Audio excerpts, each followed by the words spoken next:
আসসালামু আলাইকুম। সকলকে আজকের ভিডিও স্বাগতম।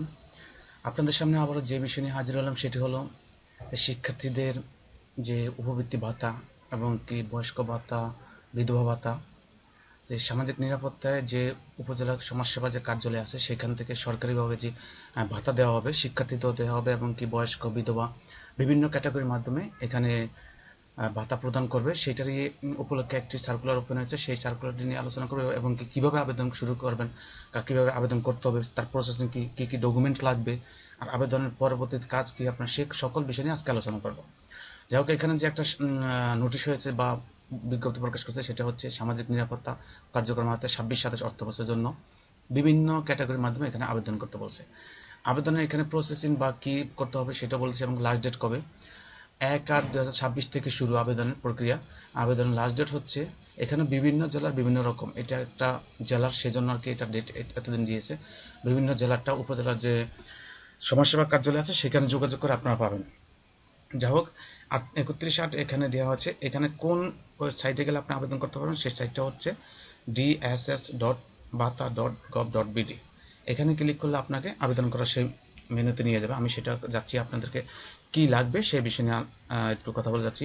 প্রথমত হচ্ছে বয়স্ক ভাতার ক্ষেত্রে হচ্ছে এনআইডি কার্ডের কপি, এক কপি ছবি, একটা স্বাক্ষর, মানে যার এনআইডি কার্ড আছে তার এক কপি ছবি লাগবে, তার একটা স্বাক্ষর লাগবে এবং কি তার তার নামে তার নামে রেজিস্ট্রেশনকৃত নগদ অথবা বিকাশ এই মোবাইল নাম্বার থাকতে হবে। অর্থাৎ যার আবেদন করবেন বয়স্ক ভাতার জন্য তার নামে থাকতে হবে।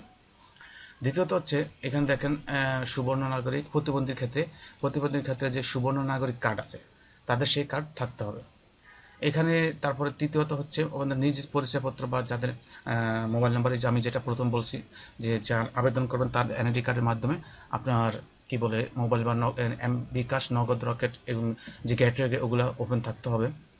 4 নম্বর হচ্ছে যে আবেদনকারী কোনো সরকারি সুবিধা নিয়মিত পেয়ে থাকলে, অর্থাৎ কোন সরকারি কোনো সুবিধা ভোগ করছে তিনি এখানে আবেদনের যোগ্য হবেন না। পূর্বে অনলাইনে আবেদন করা থাকলে পুনরায় আবেদন করার প্রয়োজন নেই। আপনি বয়স্ক, বিধবা বা যেই ভাতা হোক না কেন আপনি একবার আবেদন করেছেন, আপনার এখন আর আবেদন করতে লাগবে না। এখানে বলছে বয়স সর্বনিম্ন আর কি 50 বছর হতে হবে, 50 বছর পরে। এটা হলো বয়স্ক ভাতা, বিধবা এদের ক্ষেত্রে। কিন্তু শিক্ষা উপবৃত্তি ভাতার জন্য কি সেটা নিয়ে আপনাদেরকে আমি আলোচনা করব। এখন আমরা আবেদন করার জন্য যে লিঙ্ক, সেই লিঙ্কটা আমি ওই ডিসক্রিপশন দিয়ে দেবো। আমরা সেই লিঙ্কে চলে আসলাম, ds.bata.gov.bd অনলাইনে এই ওয়েবসাইটে আসার পর আপনাদেরকে এমন একটি হোম পেজে নিয়ে আসবে, এই যে dss.হোম পেজ। এখানে ক্লিক করার পর আপনাদেরকে এরকম একটি যে মেনু একটি ডিসপ্লে আছে বা আপনার পেজ আছে এখানে নিয়ে আসবে। এখানে দেখেন বলা আছে যে নতুন আবেদনকারী তথ্য। এই দেখেন আবেদন করার পরে আবেদনের প্রসেসিংটা আমি আপনাদেরকে দেখাচ্ছি পর্যায়ক্রমে। আবেদন করার পর যে ট্র্যাকিং নাম্বার হবে সেটা দিয়ে আপনি চেক করতে পারেন যে আপনার আবেদন কি অবস্থা আছে। দেখেন এখানে আবেদনে যে আপনার এই আবেদন কবে করছেন, কি অবস্থা আছে, কোন উপজেলায় আপনার আবেদন করা হয়েছে, আবেদনটি কোথায় করা হয়েছে, কতটুকু হবে ধাপ একটা এখানে দেখেন হবে একটি ধাপ এখানে অতিক্রম করছে।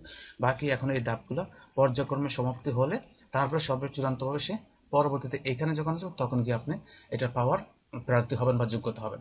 তাহলে কিভাবে আবেদন করবেন? প্রথমে আমি এখানে আসার পরে নতুন আবেদনকারী তথ্য এই ওয়েবসাইটে আসার পর এখানে দেখেন, এই যে এখানে ক্লিক করার পর দেখেন বিধবা, স্বামী, প্রতিবন্ধী, অনগ্রসর সমন্বিত বিশেষ ভাতা বা অনগ্রসর সমন্বিত শিক্ষা উপবৃত্তি, এই যে শিক্ষার্থীদের ক্ষেত্রে যে শিক্ষা উপবৃত্তি যেটা সেটা এখান থেকে, প্রতিবন্ধী শিক্ষার্থীদের শিক্ষা উপবৃত্তি, বয়স্ক ভাতা, এখানে আপনি যেটা আবেদন করেন সেটা সিলেক্ট করবেন। আমি একটা সিলেক্ট করে আপনাদের সময় সংকীর্ণের জন্য, আমি দ্রুত দেখার জন্য আমি একটা আগের থেকে সিলেক্ট করে রেখেছি। এবং কি দেওয়ার পরে এখানে দেখেন ক্যাটাগরি, কার্যক্রম ক্যাটাগরি। এখন ক্যাটাগরি কার্যকরী আপনি এখান থেকে যেটা হন সেটা সিলেক্ট করুন। সিলেক্ট করার পর আপনার সামনে এরকম একটি পেজ আসবে। এরকম একটি পেজে আপনাকে এরকম একটি আসবে, জাতীয় পরিচয়পত্র দ্বারা আবেদন করবেন নাকি জন্ম নিবন্ধন। যেহেতু আপনি শিক্ষার্থী অবশ্যই জন্ম নিবন্ধন দ্বারা আপনি আবেদন করবেন। জন্ম নিবন্ধন সিলেক্ট করার পর আপনি জন্ম নিবন্ধন নাম্বার দিবেন, জন্ম তারিখ দিবেন, তারপরে আপনার লিঙ্গ দেওয়ার পর পরবর্তী ধাপ দিবেন। পরবর্তী ধাপ দিলেই আপনার এখানে মূল তথ্যগুলো আপনাকে দিতে হবে।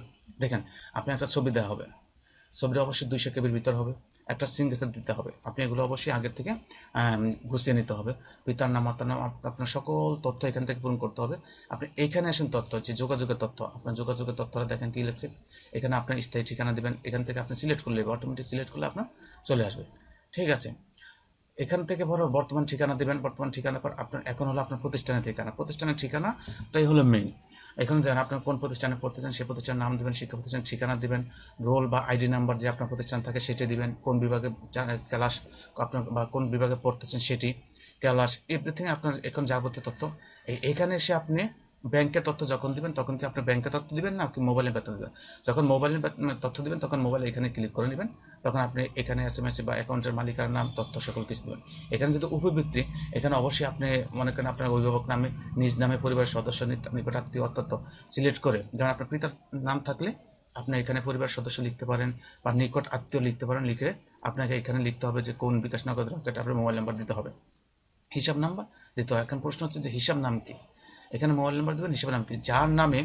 যার নামে বিকাশ অথবা নগদ খোলা তার নাম এখানে দিতে হবে।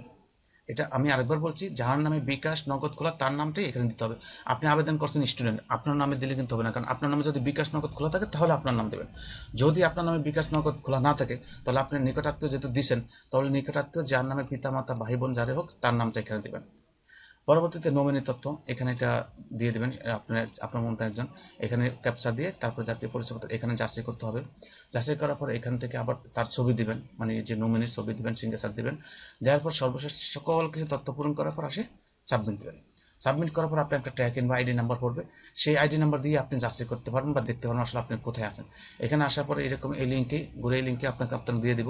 এখানে জাতীয় পরিচয়পত্র বা ট্র্যাক আইডি নাম্বার দিবেন বা জন্ম নিবন্ধন নাম্বার দিবেন। এখানে দেওয়ার পর চার্জ দিবেন, তখন আপনাকে দেখাবে এখানে আপনি কিসের জন্য আবেদন করছেন, আপনার আবেদনটা কোথায় আছে, কি অবস্থা আছে, এখন কতটুকু পর্যন্ত আপনার আবেদন গিয়েছে। এই যে এখানে দেখেন শুধু আবেদনই করা হয়েছে, পরবর্তীতে আর এখনো কোনো পর্যায়ক্রমে ধাপ অতিক্রম করা হয়নি, এই জন্য একটা দিচ্ছে। যখন এই সবগুলো ধাপ অতিক্রম করে আসে, যখন আপনার সর্বশেষ এখানে চূড়ান্ত নির্বাচিত হবেন, তারপরে গিয়ে আপনি পেমেন্ট বা আপনি উপবৃত্তি বা হোক আপনার যে টাকা পাওয়ার সরকার থেকে সেটা আপনি এখানে পেয়ে থাকবেন। তো যাই হোক, সবাই অবশ্যই দ্রুত আবেদন করবেন, আমাকে ভিডিওটি শেয়ার করবেন। পরবর্তী ভিডিও নেওয়ার পর আপনাদের সামনে হাজির হব। ততক্ষণ সবাই ভালো থাকেন, সুস্থ থাকেন। আসসালামু আলাইকুম।